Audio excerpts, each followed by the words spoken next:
O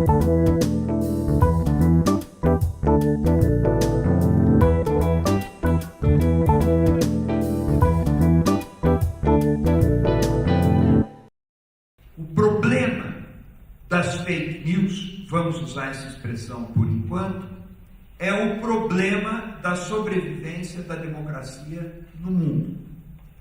A Ângela citou Hannah Arendt, e eu poderia lembrar de Hannah Arendt, uma filósofa, vai para os Estados Unidos já com mais de 50 anos, ela estuda na Alemanha, é presa em Paris, escapa, vai para os Estados Unidos, isso mais ou menos na Segunda Guerra Mundial, por volta da Segunda Guerra Mundial. É aluna de Heidegger, um pensador muito reputado, porque desenvolveu com fôlego a questão do ser, mas a questão da técnica e do pensamento em novas bases.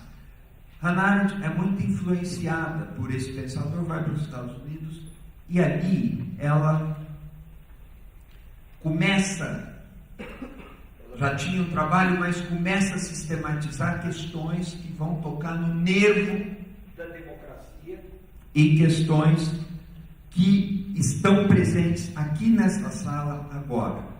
No início da década de 60, em 1963, salvo engano, ela publica numa revista jornalística, a New Yorker, uma reportagem sobre o julgamento de um carrasco nazista, Eichmann, que acontece em Jerusalém. E a importância desta reportagem e, ao mesmo tempo, um tratado filosófico que ela escreve é justamente o de dizer que Eichmann não era um monstro, mas apenas um burocrata que cumpria ordens. Vem daí a ideia da banalidade do mal que ela funda, ou seja, o mal absoluto pode ser transformado numa técnica de gestão. Eichmann, nos seus depoimentos, no seu testemunho, se mostrava alguém absolutamente resignado com as ordens que deveria cumprir o seu papel com frieza, mandava as pessoas para os campos de concentração para morrerem lá, voltava em casa, provavelmente dava um beijo nos filhos antes de dormir. Não tinha e não experimentava dramas de consciência. Por isso e por algumas outras afirmações, nas quais eu não vou entrar, Hannah Arendt foi muito criticada pelos próprios judeus, porque interpretou-se, ou por setores do debate público em Israel, porque se acreditava que ela estaria minimizando o nazismo, ou diluindo a responsabilidade pela tragédia do Holocausto. E ela se sente isolada, ela se sente solitária, e eu acredito que por isso ela vai escrever o texto Verdade e Política, que ela publica depois, em 67, na mesma revista New Yorker.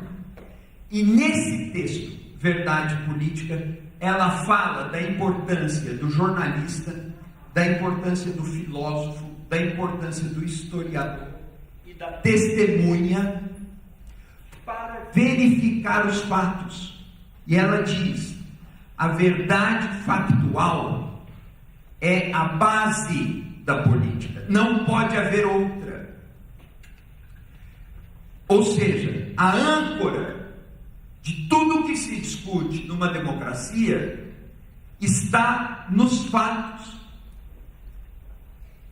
E os fatos podem ser verificados por trabalhos de pessoas especializadas, dedicadas a isso. O juiz lida com a verdade, a justiça lida com a verdade. Mas aí aparecia uma questão: que verdade é essa? Que verdade é essa que está na base, no alicerce da política? não é a verdade filosófica, não é a verdade metafísica, não é a verdade científica, da ciência, não é a verdade da religião, porque a verdade da religião me interpela pela fé. Eu acredito que aquilo é verdade e ponto. Não é algo que se possa exatamente discutir racionalmente. Mas existe uma verdade, que é a verdade dos fatos, e esta nós podemos discutir racionalmente e podemos verificá-la, comprová-la, se é verdade ou não. O que faz a política? Daí ela dizer política e verdade. O nome do texto é verdade e política. O que faz a política? Discute as opiniões baseadas nos fatos. Ela diz: a liberdade de opinião é uma farsa se não estiver baseada nos fatos. Por isso que a aflição que nós sentimos aqui hoje, que é a aflição, onde estão os fatos do nosso debate político? Nós estamos numa campanha eleitoral polarizada, as massas estão nos extremos, o centro está vazio. Vejam que coisa. Uma campanha eleitoral polarizada, em que cada um apresenta a sua descrição dos fatos, cada um tem os seus fatos, e nós não conseguimos checá-los devidamente para saber se são fatos. Nas palavras de Hannah Arendt, esse regime em que a liberdade de opinião não está baseada nos fatos é um regime de farsa. Isso apareceu nos Estados Unidos em 2016. Uma assessora de Donald Trump, cujo nome eu não sei e também não importa, durante a posse de Donald Trump, contestou os levantamentos do número do público feito por órgãos de imprensa. E alguém foi questioná-lo. Mas em que base você sustenta essa sua afirmação de que havia mais gente? E ela falou aquela expressão maravilhosa que é alternative facts. Fatos alternativos. Fatos alternativos. Não há mais possibilidade de um questionamento racional quando isso entra em marcha. Então nós vemos a democracia sendo conduzida por uma política que se apoia em fatos alternativos e perdemos a dimensão do horizonte. Para que direção nós estamos indo? Nós não conseguimos responder, porque nós vamos perdendo a conexão com os fatos. Esse é o problema que está posto. Discutir, portanto, fake news, que seria, numa tradução, notícias fraudulentas, intencionalmente fraudadas, e eu poderia detalhar isso depois que acabar o meu tempo, mas a Ângela já fez isso super bem. Mas nesse tempo nós poderíamos falar de pós-verdade, que é uma outra expressão muito interessante. Nós perdemos um pouco o horizonte. Parece que cada um está falando uma língua diferente. A expressão pós-verdade também é ruim, porque ela se tornou mais falada em 2016 e a gente fica pensando, então tá bom. Antes de 2016 existia verdade, depois de 2016 não existe mais verdade. É óbvio que não é isso. É óbvio que na política a mentira sempre foi um instrumento. A política tem base nos fatos.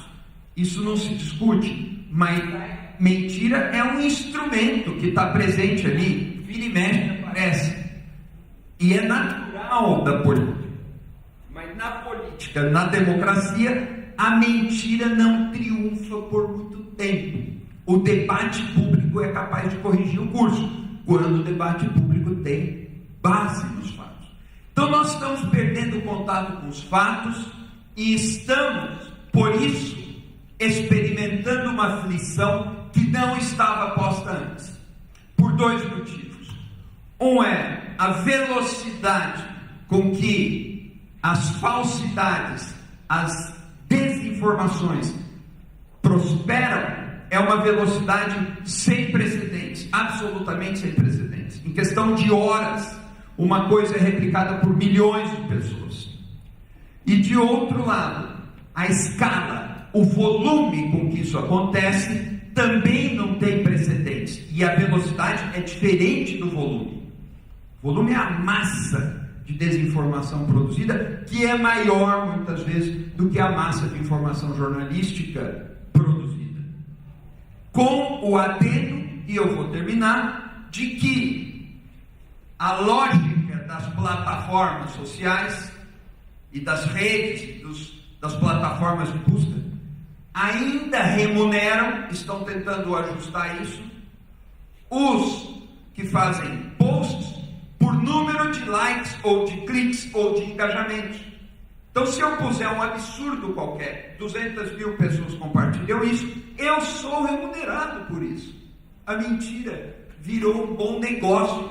Antes, a mentira, na política, era apenas um instrumento de manipulação. Agora, os meninos da Macedônia, que a Gilda citou, mostram isso. Inventar mentira pode dar uns trocos para a gente no fim de semana. Então, isso também é novidade. E é nesse ponto que nós estamos vivendo uma crise séria da instituição da democracia, uma crise que mostra declínios de indicadores democráticos em países como os Estados Unidos, países como México, Turquia, Rússia e vários outros. E talvez isso esteja espreitando o Brasil. Para concluir, na política e no debate de opinião, sem fatos não há solução. E nós, o sentido que nós estamos fazendo aqui é um pensamento que seja capaz de proteger, preservar o vínculo da política com os fatos. Muito obrigado.